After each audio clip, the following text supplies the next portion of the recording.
Hello, Radhe Radhe. आप सभी का हमारे चैनल में बहुत बहुत स्वागत है।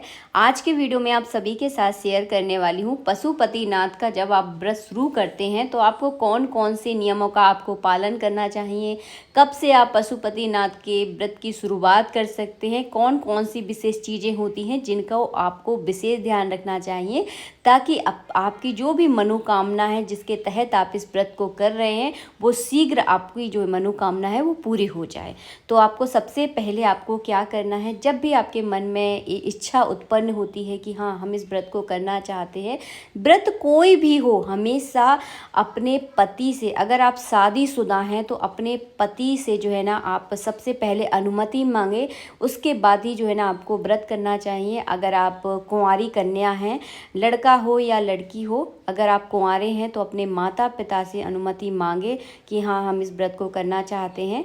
तो अपने माता पिता की इच्छा के अनुसार ही आपको व्रत करना चाहिए। अगर आप शादीशुदा हैं तो अपने पति से आप अनुमति मांगकर ही व्रत की शुरुआत करें, तभी आपको जो है ना इस व्रत का पूरा फल प्राप्त होगा।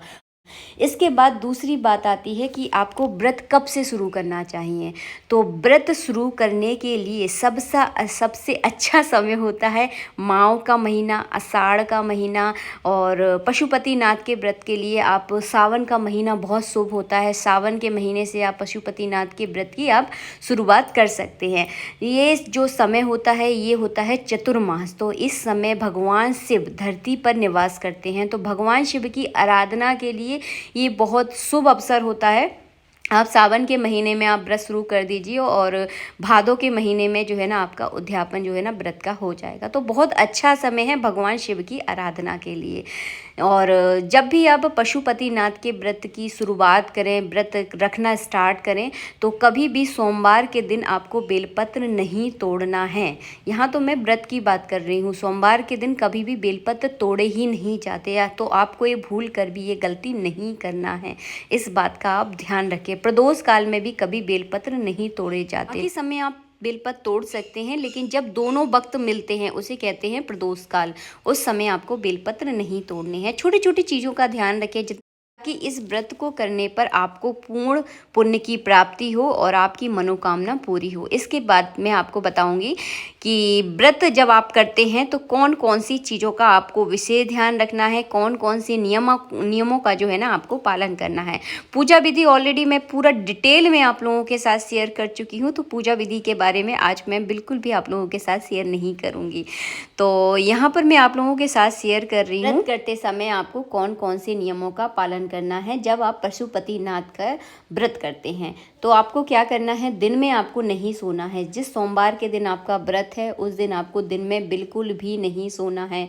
दिन में सोने से हमारा व्रत जो है ना नष्ट हो जाता है, व्रत का हमें कोई फल नहीं मिलता है। तो भूल कर भी आप दिन में ना सोएं।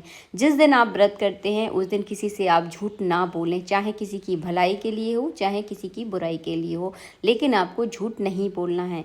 जिस दिन आपका व्रत हो उस दिन किसी के बारे में बुरा आपको नहीं सोचना है, चाह कर भी आप बुरा बिल्कुल भी ना सोचें। वैसे भी हमें किसी के बारे में बुरा नहीं सोचना चाहिए, लेकिन व्रत वाले दिन तो बिल्कुल भी नहीं सोचना चाहिए। कई बार देखिए मन में ख्याल आ ही जाते हैं, हम कितना भी चीज़ों से भागें लेकिन दिमाग में आता है, मतलब बुरी चीज़ें भी आती हैं अच्छी चीज़ें भी आती हैं। तो ध्यान रखना है जिस दिन आपका व्रत हो उस दिन बिल्कुल भी आपको किसी के बारे में बुरा नहीं सोचना है, झूठ नहीं बोलना है और दिन में बिल्कुल भी नहीं सोना है।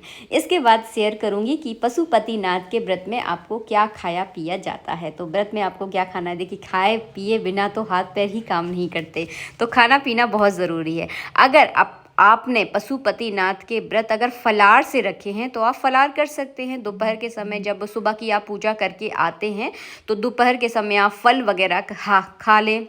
फलार का मतलब पता है क्या होता है, फलार का मतलब होता है फल जैसा आहार। तो आपको फलार में फल जैसा आहार ही करना है। अब ये तो आपको पता होगा फल जैसा आहार क्या होता है, मतलब हल्का फुल्का आहार आपको करना है। तो आप सुबह की पूजा जो है ना बिना खाए पिए करें, उसके बाद दोपहर में कुछ फलार ले लें और शाम की पूजा करने के बाद रात के समय भी आप फलार कर लें।